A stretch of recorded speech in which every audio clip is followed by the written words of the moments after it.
Bonjour, bienvenue à vous sur le plateau d'On se dit tout sur Média TV. C'est un plaisir de vous retrouver et une belle thématique à discuter aujourd'hui pleinement tout au long de ce rendez-vous. Le point sur la préménopause et la ménopause, comment bien passer le cap. On en parle justement avec différents spécialistes, un gynécologue, une psychologue, une spécialiste de la nutrition et pour finir, une spécialiste de la peau et de la chirurgie esthétique. Donc restez avec nous, les détails au fur et à mesure, spécialement pour vous sur Média TV aujourd'hui.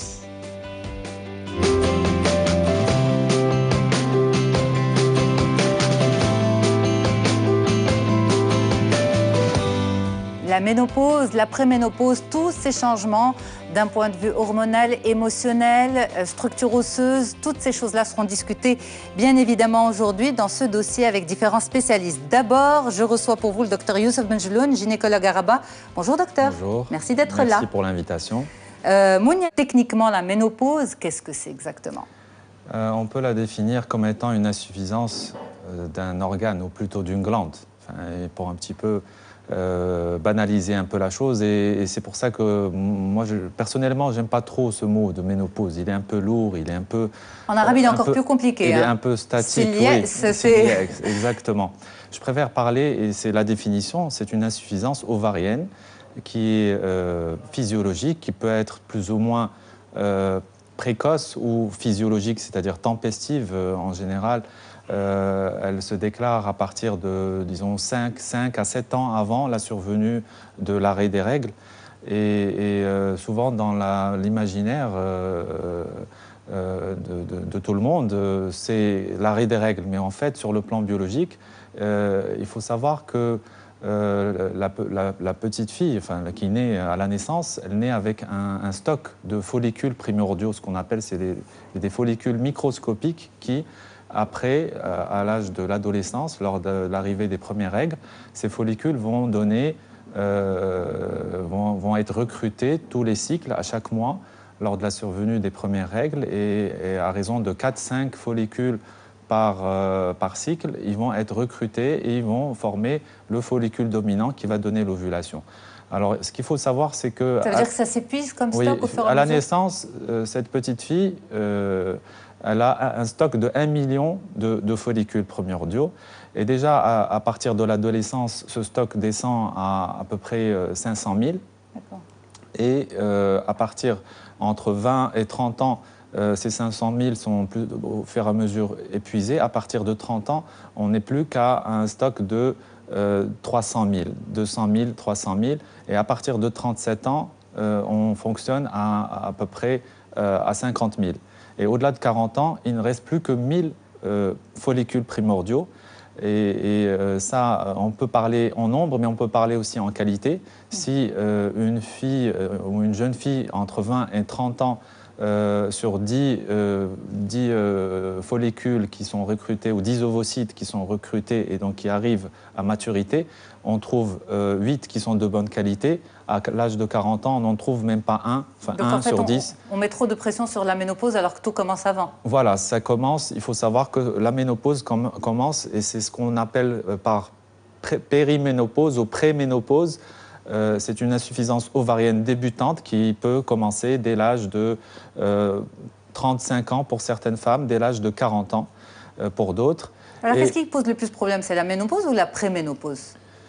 Tout ce chamboulement hormonal, ces changements, c'est à tous les niveaux. C'est au niveau de la ménopause ou au niveau de la préménopause? En fait, les deux posent un petit peu problème, et c'est des problèmes qui sont différents.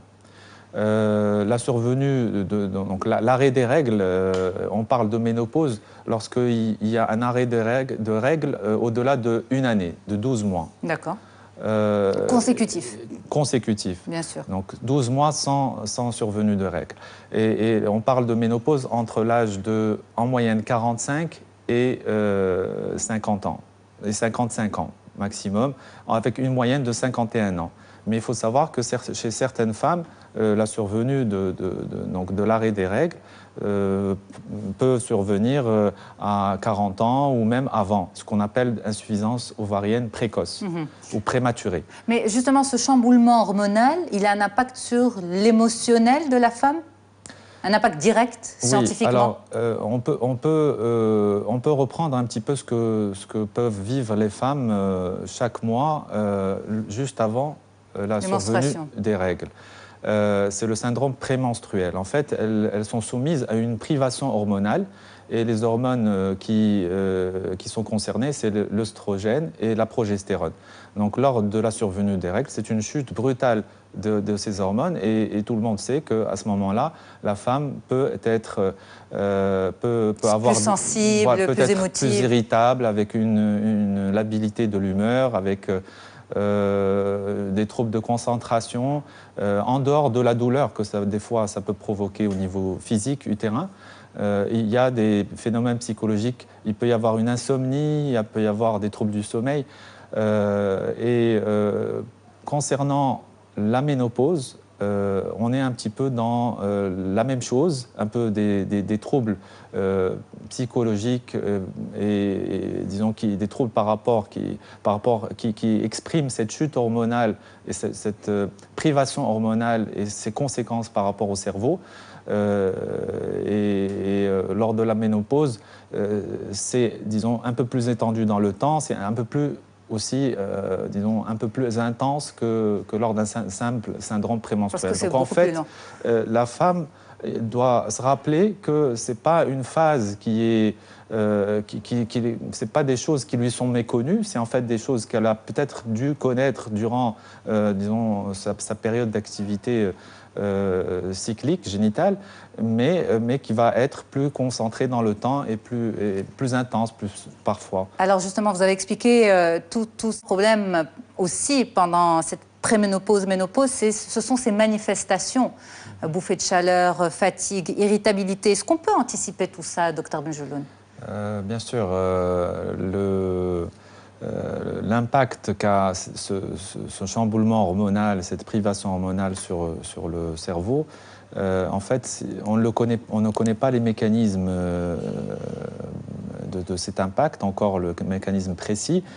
Tout ce qu'on peut savoir aujourd'hui, c'est que ça a un impact sur des neurotransmetteurs qui font que cette irritabilité est là, et surtout des troubles de sommeil. Oui. Et les troubles de sommeil, par la suite, automatiquement, on se retrouve avec un état de fatigue, de manque de concentration, etc. Et la chance qu'ont les femmes, c'est que la survenue n'est jamais brutale. Il y a une phase de préménopause qu'on peut facilement diagnostiquer par des signes relativement discrets. D'abord au niveau des menstruations. C'est des menstruations qui sont dans un premier temps de plus en plus irrégulières, moins abondantes. Disons on identifie des cycles qui sont d'abord de plus en plus courts. Okay. Par rapport à d'habitude, et puis ensuite ils deviennent de plus en plus longs, et ensuite il y a un arrêt de règles. Donc c'est une période qui varie de 5 jusqu'à des fois 7 ans, et durant cette période, on peut identifier donc ces phénomènes-là, et commencer déjà à préparer notre organisme par rapport à cette chute brutale par une activité physique régulière, même si on n'en a jamais fait auparavant. C'est vraiment le moment où il faut commencer à en faire. Pourquoi c'est important, justement ? Parce que justement, faire une diète, disons, avoir une hygiène alimentaire, une hygiène de vie tout court à cette période, même si on ne l'a jamais eu jusqu'ici, c'est important parce que ça permet un petit peu de booster un peu le métabolisme basal. Ça permet un peu de lutter aussi contre un surpoids éventuel ou une obésité, et qui fait que ce chamboulement hormonal est encore plus important lors de la chute brutale donc, qui nous guette dans les 4 ou 5 ans à venir.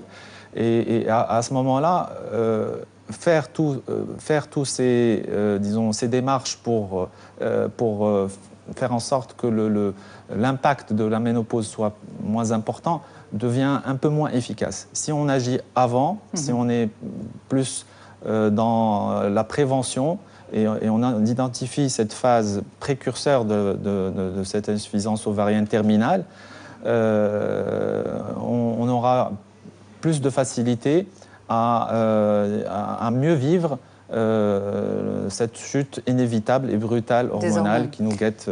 Alors vraiment, les bouffées de chaleur, toutes les femmes, ou la plupart des femmes en préménopause et en ménopause qui les vivent vraiment, disent que c'est quelque chose d'extrêmement pénible et désagréable parce que ça vient à n'importe quel moment de la journée, c'est handicapant, la nuit aussi, c'est handicapant dans la relation aux autres. Comment on peut soulager les bouffées de chaleur? Les bouffées de chaleur, il faut apporter ces hormones l'idéal, c'est d'apporter ces hormones qui font défaut, et particulièrement l'œstrogène. Alors, ça dépend. Quand on a à faire face à une ménopause installée avec ces symptômes, on doit faire un bilan général, voir s'il n'y a aucun autre organe qui pourrait être, en particulier le sein ou l'utérus, qui pourrait être, parce qu'il y a une pathologie préexistante qui pourrait être méconnue ou connue et qui pourrait être impactée par une prise d'hormones. Aujourd'hui, quand on parle de prise d'hormones substitutif, avec toutes les études qui ont été faites, c'est des hormones naturelles. On exclut tout ce qui est synthétique, alors que ça a été pris pendant des années. Quand vous dites que ce sont des hormones naturelles, c'est-à-dire hormones œstrogènes naturels, c'est-à-dire qui sont fabriqués par génie génétique et qui sont à l'identique des hormones qui sont sécrétées par les ovaires. Et les femmes acceptent? Parce qu'il y a vraiment une peur de la prise de ces traitements hormonaux substitutifs. Oui, elles acceptent parce qu'il y a toujours une balance bénéfice-risque lorsque les bouffées de chaleur sont très importantes. Si on est devant une patiente, une femme qui, grâce à une attitude qui est précoce et elle a pu faire des efforts côté hygiène de vie, activité physique, qu'elle a pu réguler son poids et qu'avec ça, ça suffit pour qu'elle contrôle ses bouffées de chaleur, pas la peine de lui donner des hormones. C'est possible d'y arriver par l'hygiène de vie? Bien sûr, on a des pourcentages qui sont autour de 40% des femmes, rien que par une hygiène de vie, rééquilibrer son poids. Si on avait des habitudes de consommation d'excitants ou plus ou moins toxiques avant, essayer de s'en débarrasser, aller vers des choses peut-être plus excitantes dans les activités. C'est un âge où la femme en général, elle a accompli son devoir de maman, où elle a plus de temps, comme disait ses enfants sont grandis, ils ont grandi et puis elle a plus de temps pour éventuellement voyager, faire des excursions, faire des choses excitantes. Il ne faut pas, je pense, et vous me rejoindrez là-dessus, il ne faut pas cantonner cette femme parce qu'elle est arrivée à un âge où il y a beaucoup de choses qui sont perturbées, comme vous avez dit en arabe, le qu'oud, c'est-à-dire rester chez soi. Au contraire, c'est une femme qui a un âge où elle doit s'épanouir et c'est vraiment, le traitement passe par ça. Okay. Maintenant, c'est un choix à faire avec la patiente, donc une discussion à avoir pour mesurer la balance bénéfice-risque. Oui, bien sûr. Alors maintenant, si on est devant une patiente, par exemple, qui a, je donne un exemple, qui a une maladie fibrokystique des seins, qui est suivie depuis plusieurs années, là, elle est plus à risque qu'elle fasse un problème sérieux au niveau de son sein, et lui, il faut une surveillance particulière. Et pas de traitement même pour si elle. Si devant des bouffées qui sont plus ou moins supportables, on va éviter de donner des œstrogènes. Par contre, on peut donner des phytoœstrogènes qui sont un peu moins délétères par rapport aux organes hormonosensibles, en particulier le sein, et surveiller par la suite. J'ai un autre exemple. Par exemple, une femme qui a été pour une raison ou une autre, une pathologie relative à l'utérus, a été obligée de faire une ablation de tout ou une partie de l'utérus. Enfin, le corps de l'utérus en particulier, c'est lui qui pose problème. À ce moment-là, et qu'elle ait aucun autre problème au niveau du sein, on a la main libre à donner des œstrogènes sans même être obligé de les contrôler par de la progestérone. parce que c'est les deux hormones. À ce moment-là, on lui donne que des œstrogènes et ça permet de régler la plupart des symptômes.